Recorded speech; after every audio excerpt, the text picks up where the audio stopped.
curious minds of the interwebs, I'm Alexa, the resident Ookie Spooky Girly, and today it's time to explore stuff that should be left dang well alone in my opinion. Question for y'all, what's the most haunted item you own? Mine is definitely the porcelain baby doll that lives under my bed, but that's a story for another day. So let me know your answer in the comments, and welcome to the top 5 haunted items museums aren't allowed to show you. Number 5, my precious. The Vine Ring, or Ring of Sylvanus, is a gold ring dating probably from the 4th century AD, discovered in a plowed field near Silchester in Hampshire, England in 1785. This happens to be the site of many archaeological discoveries, but nothing else seems to be super newsworthy. It is unknown how the ring came to be located at the vine, but it is presumed that the farmer who found the ring sold it to the family, who were known to have an interest in history and antiquities. In 1888, the owner of the property, Shalloner Shute, wrote about the ring in the history of the house. The ring of Sylvanus or Sylvanus, let me know in the comments which pronunciation is right, is larger than most rings, being 1 inch in diameter and weighing 12 grams. The band of the ring has 10 facets and is set with a square bezel engraved with an image of the goddess Venus. To one side are the letters VE and to the other side NVS in mirror writing. The band is inscribed with the words Siniciane vivas in de. I tried. In 1929, the archaeologist Sir Mortimer Wheeler was excavating the Lydney site and made a connection between the ring, bearing the name of Sinicianus, and the cursed stone bearing the same name. Wheeler called upon J.R.R. Tolkien, as professor of Anglo-Saxon at Oxford University, to investigate the etymology of the name Nodens referred to in the curse. So remember Lord of the Rings? Well, this is the ring that inspired it. Sylvanus loses his gold ring at Lydney as Gollum lost his under the Misty Mountains. Sylvanus believes his ring has been stolen by someone whose name he knows, Sinicianus, just as Gollum thinks his ring has been stolen by Bilbo Baggins. Sylvanus curses by name the person he suspects, and similarly, when Gollum works out that Bilbo has found and kept his ring, he cries out in rage, "Thief, thief, thief! Baggins, we hates it, we hates it, we hates it forever." That's also just me when I wake up in the morning. Both Gollum and Sylvanus know the identity of the persons they regard as thieves who have stolen their gold rings, and both declare these names with maledictions. Roman tablets were found to contain references to the artifact, informing the god Nodens that the ring had been stolen. In the tablet, the former owner of the ring proclaims that whoever has taken the ring shall find themselves in bad health until it's given back to its owner. As it was written, for the god Nodens, Sylvanus has lost a ring and has donated 1/2 of its worth to Nodens. Among those named Sinicianus, permit no good health until it is returned to the temple of Nodens. So Nodens is a cognate of the old Irish Nuada Argitlem, first king of Tuatha de Danann, who was disqualified from ruling Ireland because he lost his hand in battle. Nodens has also been associated with the Fisher King of Arthurian legends,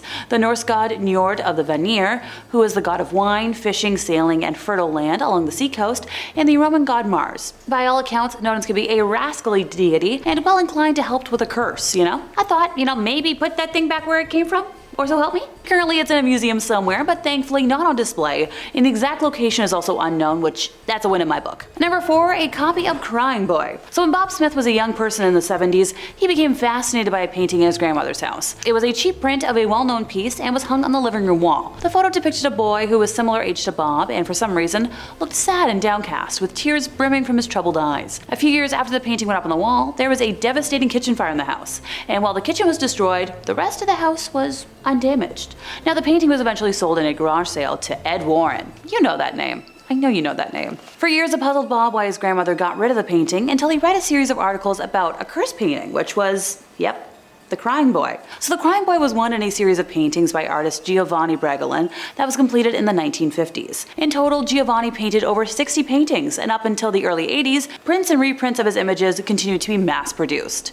In 1985, the most popular tabloid newspaper in the United Kingdom printed a story that caused panic and ended the popularity of his work. The Sun published an article entitled Blazing Curse of the Crying Boy, describing the terrible experience of May and Ron Hall after their home was destroyed by fire. The cause of the fire, much like Bob's grandma's, was a greasy pan that overheated and burst into flames and spread rapidly and destroyed everything on the ground floor. Only one item remained intact, prints of the Crying Boy on their living room wall. Distraught at their loss, the devastated couple made the bizarre claim that the painting was cursed, and it not the pan, was the cause of the fire. Now, this tale probably would have disappeared into the archives of strange and mysterious stories, except for one teeny tiny thing. A firefighter claimed that he had attended at least 15 house fires where everything was destroyed except for prints of the crying boy, which would remain completely intact. Before long, the story gathered momentum, and a rash of fires all over the world were blamed on the cursed boy. When the Sun reported that even rational firefighters refused to have a copy of the crying boy in their homes, the reputation of the painting was damned forever. In all these cases, and many more that were reported,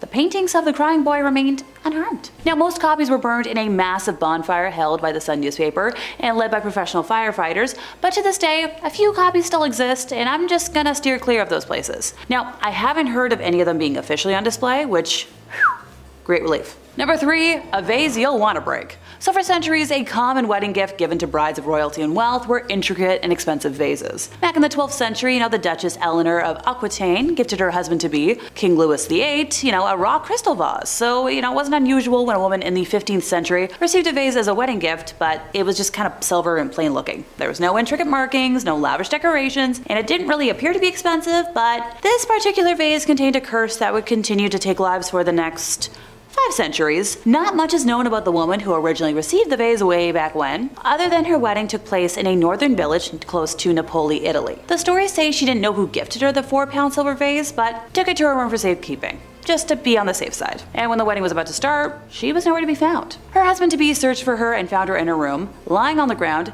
clutching the vase with a fierce grip before passing away just moments later. After her funeral, the Bassano vase was given to one of her family members for safekeeping, but within days they were also dead. At the time, no one thought the vase was the cause, and it was given to another family member to hold. Anyone want to guess what happened next? Yeah, you guessed it. Days later, they were dead as well. The family finally put 2 and 2 together and reached out to a priest for guidance, under the belief that whoever gifted the bride the vase put a curse on it or had it made with cursed materials, and were instructed to bury it on sacred grounds. Many believe it was buried near the same church where the priest resided, but it's not exactly known where it was buried, as the vase steered clear of history books for around 500 years. In 1988, an unnamed man happened to dig up the vase in Italy, and within it found a note reading, "Beware, this vase brings death." And go figure, he ignored the note, tossing it away, and brought the vase to an auction house. A classic case of those who ignore history being forced to repeat it. It was sold to a local pharmacist for the equivalent of $2,270 USD in today's money. 3 months later, the pharmacist had passed, and his family sold the vase to a 37-year-old doctor, who also passed away soon after. Anyone else getting a lovely case of deja vu? At that point, the vase started gaining a reputation, and no one was willing to purchase it, minus a single archaeologist, who 3 months later died from an unknown and mysterious infection. Distraught and afraid, the family of the archaeologist tossed the vase out of a window, where a cop found it and tried passing it off to multiple museums, none of which wanted to publicly accept it, but legend says that one did and buried it amongst their archives for safety. Number 2, James Dean's car. Actor James Dean loved his 1955 Porsche Spyder, having had it extensively customized, and he affectionately called it his little bastard. Apparently the car was so transparently evil that Sir Alec Guinness, when meeting Dean for lunch one day, claimed, "If you get in that car, you will be found dead in it by this time next week." Now, Dean laughed it off and set about preparing the car for the sports car races with his mechanic Rolf Witherich. Enlisting stuntman Bill Hickman to help out, the original plan was to tow Little B to the races, but Rolf felt it would be better for Dean to get used to the Spyder and run the engine in. On that fateful Friday, Rolf sat next to Dean, while Hickman followed with his truck and trailer. Police pulled over the convoy and issued a pair of speeding tickets just outside Bakersfield, but that didn't slow Dean down one bit. Dean was barreling down Route 466 at an estimated 85 miles per hour when a young Cal Poly student named Donald Turnipspeed, driving a Ford Tudor, decided to make a sudden turn onto Route 41. The impact sent the Ford almost 40 feet down the road and ejected Rolf from the Porsche.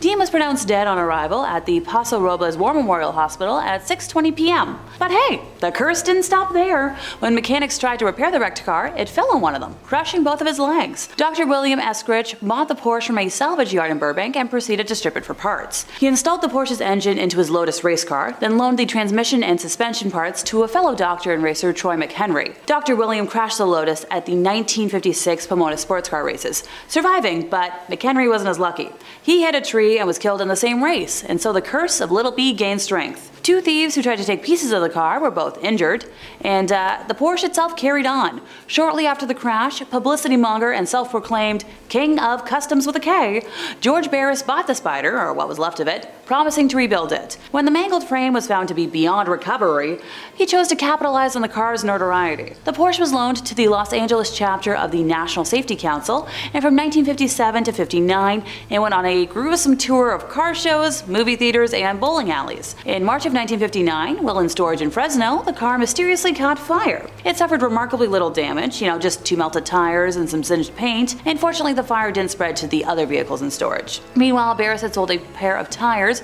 from the car, and both repeatedly blew at the same time, causing the new owner to, veer off the road. Little B even managed to crush and kill a truck driver who was transporting it. The car has since disappeared into a museum archive, which is probably for the best. I'm nervous just around regular cars, but the thought of this cursed monstrosity is making me extra jittery. Or, that might be from the second energy drink I had a moment ago. Number 1, don't open the box. In Jewish folklore, a dibuk is an evil spirit. Supposedly, a Holocaust survivor accidentally summoned this demon while using a homemade Ouija board, but managed to trap it inside the wine cabinet. Okay, I'm just gonna back up and unpack that for a moment. Somebody summoned something evil with a Ouija board, sealed it in something else, and people keep trying to awaken it? Let sleeping demons lie, for crying out loud. Kevin Manis bought the box at an estate sale in 2001 and immediately started having nightmares about an evil hag.